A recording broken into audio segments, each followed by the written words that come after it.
Would you believe a dog could crawl through mud, bleeding, alone, and still choose to protect a baby he'd never met, even before anyone else noticed something was wrong, even before the baby himself did, even before the mother realized her? Child had wandered off toward the woods behind their backyard fence, where no one ever went, so it was mostly brush and wet ditches and the ghost of an old trail that the town had long forgotten. The kind of trail that turned to sludge when it rained, the kind of place that soaked up screams and silence in equal measure. But on this one particular afternoon, as dark clouds dragged themselves low across the Michigan sky, the kind of clouds that made even birds quiet, something happened that nobody could explain. Something that started not with a scream, but with a pair of soft giggles from a 1-year-old in a blue raincoat who had just learned how to walk. Opened the backyard gate while his mother was folding laundry by the kitchen window. Distracted by a phone call she shouldn't have answered, a gate that hadn't latched properly in weeks, not since the last storm, and the boy, curious as ever, had toddled toward the far edge of the yard, where overgrown grass kissed the broken fence post, where tiny frogs leaped through puddles and where his little fingers pointed at every movement like it was magic. And nobody saw him leave. Nobody heard the wooden gate creak open and swing back slightly with the wind. Nobody noticed. He was gone until it was too late, until the giggles stopped and the storm rolled in louder. And somewhere down that muddy trail, in the thick of trees that looked like they were closing in, a dog, an old German shepherd with bandaged legs and a body covered in drying mud, was dragging himself forward one slow, painful inch at a time, breathing heavily, eyes fixed on something. In the distance, ears perked despite exhaustion, his coat soaked through with rain, his ribs showing slightly from days without proper food. But there was no mistaking the intelligence in his eyes, the sharp focus, the will to push through the pain.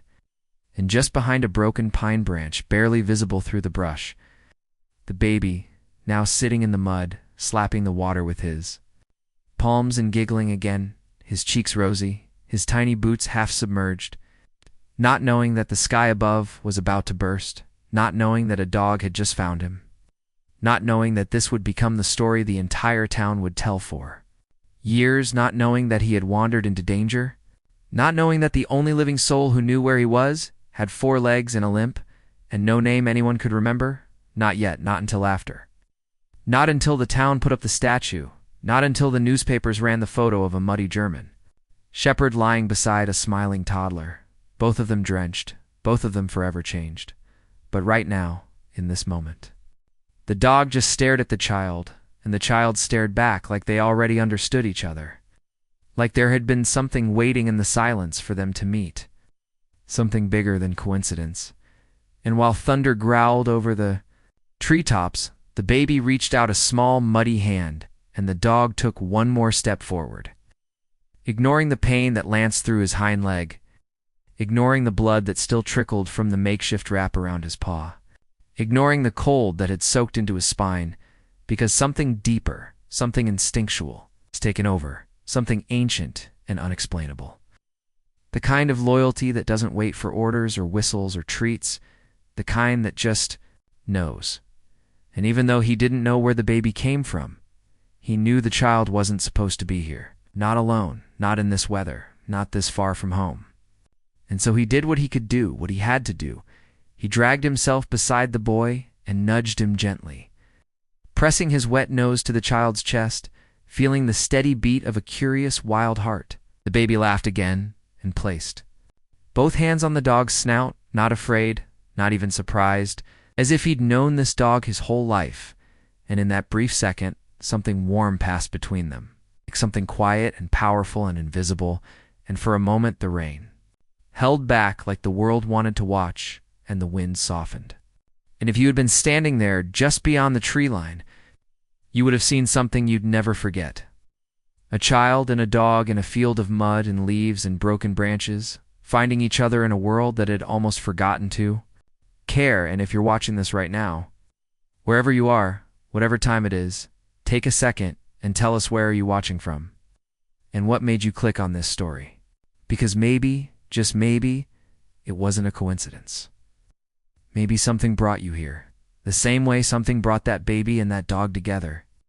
because what happens next will leave you shaken. Because what that dog did in the hours that followed, despite his injuries, despite the storm, despite the odds stacked against him, changed everything. The sky finally gave in, and when the first drop landed on the back of the toddler's neck, he blinked slowly and looked up, lips parting as fat droplets began to fall harder, faster. Like the heavens had been holding their breath and suddenly couldn't anymore. And just then, the dog moved closer, dragging his body through the puddle, positioning himself beside the boy like a tired soldier standing guard. Tail twitching just enough to stir the mud, his breath hot and quick against the child's sleeve. But he didn't bark, he didn't whine, he just watched. Ears flicking toward every sound in the trees as thunder rolled again, louder this time, closer. And back at the small white farmhouse where this story should have never started, the mother's fingers dropped the laundry mid-fold, one sock still clinging to her wrist, her other hand clutching the phone as her voice cracked, not because she had heard the gate, not because she had seen her son leave, because of a silence, a chilling, hollow silence that had settled over the house like a fog. The kind mothers feel in their bones before their minds catch up, a silence that screamed, "Something is wrong," and she turned, slowly at first, toward the hallway, calling out his name with a shaky half-laugh, like she was trying to convince herself she was being dramatic, that he was just playing behind the couch again. But when there was no giggle, no sound of plastic blocks tumbling onto the floor, just the hum of the fridge and the ticking of the old wall clock, her voice rose, louder, then louder again, and the panic came like a wave crashing over her chest, stealing her breath as she ran to the back door, flinging it open so hard it banged against the wall, and there it was, the gate wide open.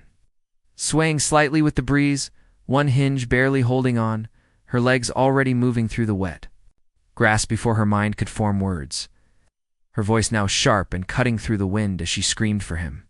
Again and again, her hands trembling as she reached for her phone, dialing her husband first, then 911. The words tumbling out of her mouth like she was choking on them, and within minutes, the small town's emergency network had sprung into motion, her neighbors running out with umbrellas, some barefoot, others already on their phones, and in the center of all of it, a dispatcher with a calm voice and a racing heart took the address down and radioed it in. 1-year-old male. Blonde blue coat, last seen near the woods behind the farmhouse at the end of Layton Road. Possible exposure, storm approaching, and just like that, a search had begun. But no one knew that the baby wasn't wandering anymore. No one knew he had already been found, not by a human, not by a trained rescuer, but by something the storm itself had dragged into town days earlier. A stray, injured German shepherd that no one had claimed. A dog some had seen limping near the gas station 2 days ago. A dog others thought belonged to the out-of-town workers doing construction near the highway. A dog no one had fed. No one had followed, no one had stopped for, until now. And as the rain came down in sheets, the baby began to shiver, his tiny fingers curling into his chest, his lips quivering not from fear but from cold, and the dog, as if sensing this, moved even closer, pressing his body to the baby's side, shielding him from the worst of the wind, even as pain pulsed through his legs, even as one of the bandages loosened and bled again. And meanwhile, just a few hundred yards away, flashlights bobbed between trees. Voices shouted into the darkening woods. Names were called, the crunch of boots and wet leaves echoing through the clearing, but none of them were close enough. None of them knew which direction to search first, and still the dog stayed, ears twitching at every distant sound, his eyes sharp and alert, his muscles taut and trembling. And at one point, the baby began to cry, a soft, scared whimper that rose slowly as the cold soaked through his coat. And that sound, more than anything, broke something in the dog as he struggled to his feet, legs wobbling, nose nudging the boy gently as if saying, "I'm still here. We're not alone. I'm not going anywhere." And inch by inch he moved in front of the child, dragging his broken body toward the muddy trail, stopping every few steps to look back, waiting for the baby to follow. Not realizing the child couldn't yet walk more than a few steps without falling, but still trying, still urging, still leading, and the baby, trusting, innocent, scooted forward in the mud, mimicking the dog. One little hand at a time, crawling toward him like they were playing a game, and as the storm roared louder above them, these two souls, one human, one animal, moved together through the rain, slowly, painfully, toward a place neither of them could see, but both somehow believed in. And if you're still watching this, tell us in the comments. Where are you right now? What time is it? Would your dog do something like this for you? Or maybe you're the one who would crawl through a storm to save them, because what happens next in this story will test the limits of loyalty, of instinct, of something deeper than words. And you won't believe what this dog does next, you just won't. The rain turned violent, slashing sideways as wind howled between trees like a warning, bending branches and kicking up dirt in sharp gusts, soaking through the baby's clothes, turning his tiny whimpers into a trembling cry. But the German shepherd didn't stop. Not when the mud swallowed his paws. Not when his rear legs gave out every few steps. Not even when lightning cracked directly above them, shaking the earth beneath their bellies, because something in him had already decided, something primal, unshakable, more than instinct, more than loyalty. It was a kind of love, the kind that doesn't ask for anything back, the kind that burns in silence and bleeds without question. And as the dog dragged himself forward, he would pause, turn, nudge the baby's arm, then crawl ahead again, as if saying, "Follow me, stay close. I'll get you home." But home was still far, too far. And the world between them and safety was thick with mud, water, and shadows that grew darker with every passing second. And back at the house, the mother's voice had cracked from shouting, her legs covered in scratches, her knees caked in mud, her flashlight beam shaking wildly as she called out into the trees. Her husband, now beside her, barefoot, breathless, holding a soaked towel in one hand and hope in the other. While local volunteers scoured the trail with dogs of their own, some trained, some just loyal pets who had joined the search because their owners had no one else to leave them with. And somewhere in that frantic storm, the dispatcher's voice cut through radios like a heartbeat, calm but urgent. All units, keep eyes low. Child may be crawling or seated, visibility near zero. Check every tree base. Repeat, every tree base. And in the woods, the shepherd's ears flicked, his head turning suddenly toward the left, where a flicker of light danced between trees, distant but real, and he froze, legs trembling, body heaving with breath. And then, with the last ounce of strength he could summon, he lifted his head and barked. Not loud, not fierce, but sharp and deliberate. Once, twice, 3 times. Each bark a signal. Each one fighting against the roar of the storm, and down the trail, a volunteer named Jenny, local teacher, mother of 2, flashlight clenched in. Her fist stopped dead in her tracks, squinting through the rain, heart pounding as she whispered, "Did you hear that?" And the teenager beside her nodded slowly, both turning toward the sound, and again, one bark. Then silence, and Jenny, without another word, sprinted through the brush, branches snapping against her arms, water soaking through her jeans, calling, "Out, hello? Is someone there?" Her voice breaking just as she heard a second sound, not a bark this time, but a soft, almost choked little cry. The sound of a baby struggling to breathe through cold tears, and she screamed behind her, "I hear him, over here." And when she burst through the trees and saw the shape in the mud-one baby, curled beside a broken, shivering dog who was lying half atop the child, eyes half closed, body still, she fell to her knees, cradling the baby first, wrapping him in her coat as she radioed in the find, shouting through the static that the child was alive, alive but cold, alive but here. And then she turned to the dog, brushing mud from his eyes, whispering, "Hey boy, stay with me, okay? You did good. You did so good." But the dog didn't move, didn't blink, just exhaled slowly like he'd been waiting for that moment to let go.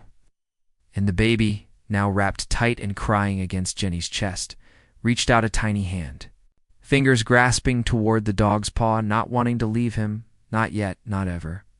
And others arrived then, voices calling, flashlights converging, blankets, stretchers, an ambulance, the rush of people trying to save two lives at once. But all eyes kept falling back to the dog, who had stayed, who had suffered, who had led them here without ever needing a reason or a reward. And as the EMT checked the baby's vitals and carried him gently toward the road, someone finally lifted the dog, carefully, like cradling a hero. And as they carried him down that same muddy trail he'd just crawled up, the rain finally slowed, as if the storm had been waiting for this moment. 2. And if you're here, still watching, still with us, tell us, have you ever seen love like that? Have you ever felt something that pure, that wordless, that brave? And where are you watching from right now? What city? What time? And do you believe that sometimes the smallest lives are saved by the quietest heroes? Because what happens next? When the town learns who this dog really is and why he was out, there alone will take your breath away. They brought the dog to the same hospital where the baby was taken. It's not because protocol demanded it, not because the hospital was equipped for animals, but because no one could bear to separate them. Not after what he had done, not after the medics watched him tremble with pain, yet still tried to turn his head to follow the ambulance doors that closed on the baby he had saved. And so they made room right there in the corner of the ER waiting room, where an off-duty nurse found an old blanket and gently draped it over the shivering shepherd, his body soaked, his paws torn raw, the bandage around his leg now soaked through and slipping, revealing deep, jagged wounds that made everyone who looked at them wince. And someone ran to the clinic down the block, pleading for a vet. And by the time the baby's mother arrived, her face streaked with tears, her body shaking so hard she could barely walk. She was holding her son so tightly that nurses had to pry her fingers loose to check the child's breathing, and as she sat there, cradling him in a towel, whispering his name like a prayer over and over, she looked across the waiting room and saw the dog, covered in mud, bleeding and still, lying in a heap of blankets. His eyes half closed but open just enough to meet hers, and in that second, the whole room disappeared, the buzz of machines, the beeping monitors, the smell of antiseptic and rain-drenched clothes, it all faded. All that existed was her and the dog, and the understanding that passed between them without a single word. And she stood slowly, walked across the tiled floor, knelt down beside him, and whispered, "You found him. How did you find him?" The dog blinked once, and that was all, and the vet arrived minutes later, young, breathless, and visibly emotional. Having driven through storm traffic with his headlights off to save time, and when he examined the shepherd, gently running fingers down his ribs, checking his spine, cleaning each paw with practiced care, he paused, frowned, and then looked up at the crowd that had quietly gathered in the hallway, and said, "This dog has seen worse than today. These wounds are at least a week old, maybe more."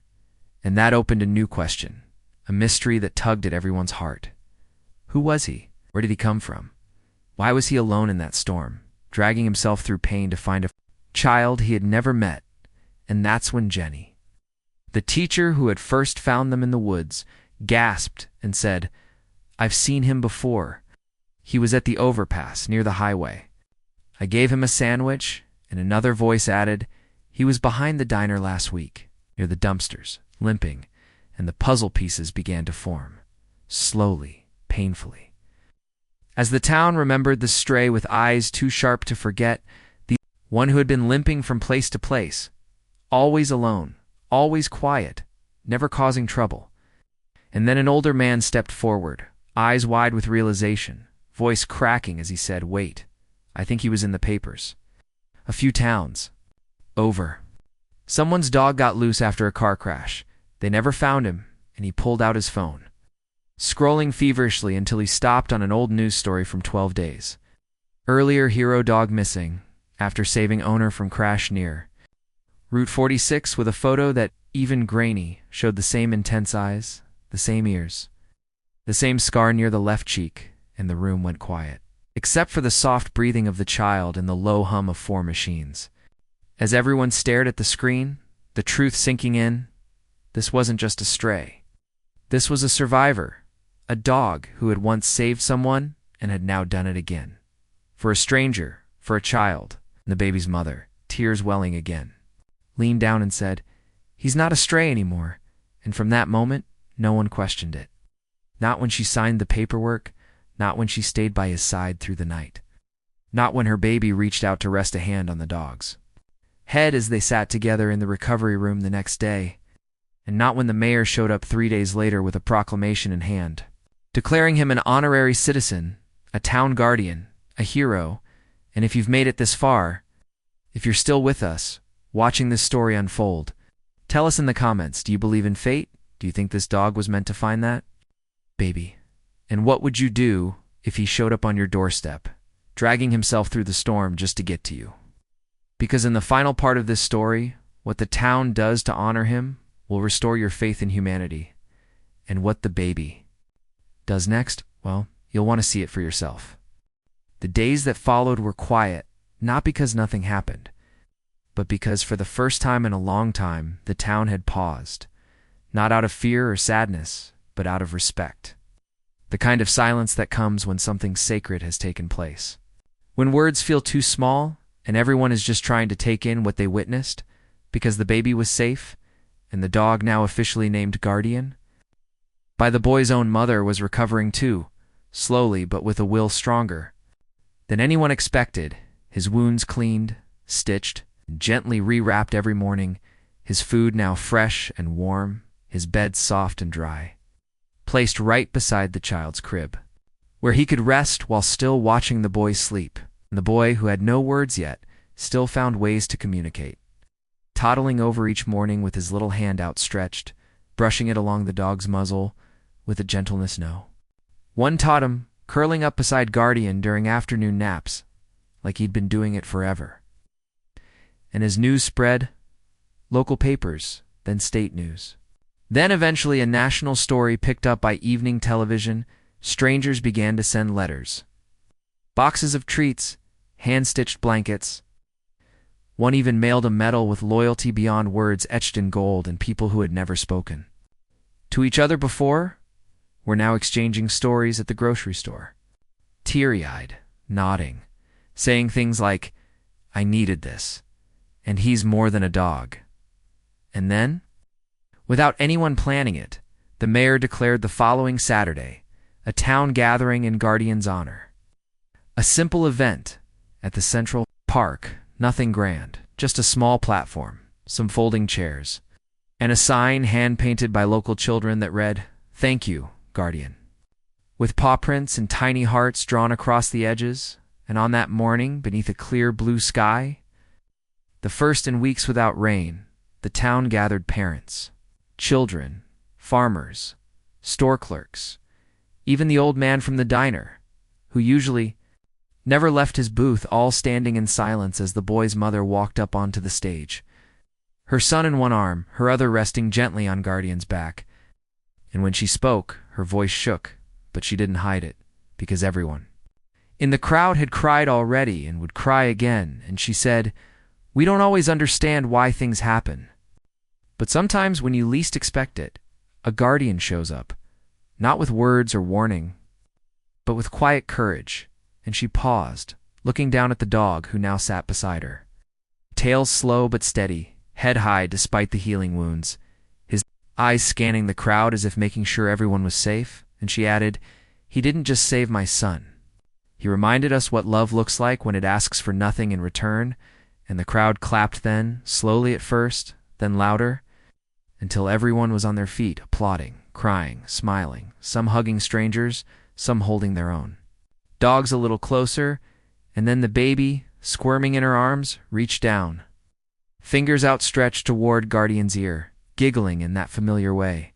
And the dog turned his head, gently licking the child's hand, and the applause softened to silence again, because everyone understood that the story wasn't ending here, that this was just the beginning of something bigger, not just for them, but for everyone watching, for everyone who still believes that kindness matters, that animals are more than pets, that sometimes the greatest heroes never speak a word.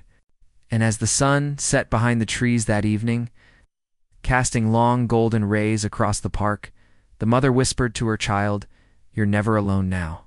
He found you, and we'll never let him go." And the boy, eyes wide and calm, nestled his face into the dog's fur, And if you've stayed with us through this story, if you've watched all the way to this final moment, we want to hear from you. Where are you watching from, and what time is it? Do you believe that dogs know more than we give them credit for? Do you believe Guardian was meant to be there that day, crawling through pain just to reach a child he didn't know? And if you do, then let us know in the comments.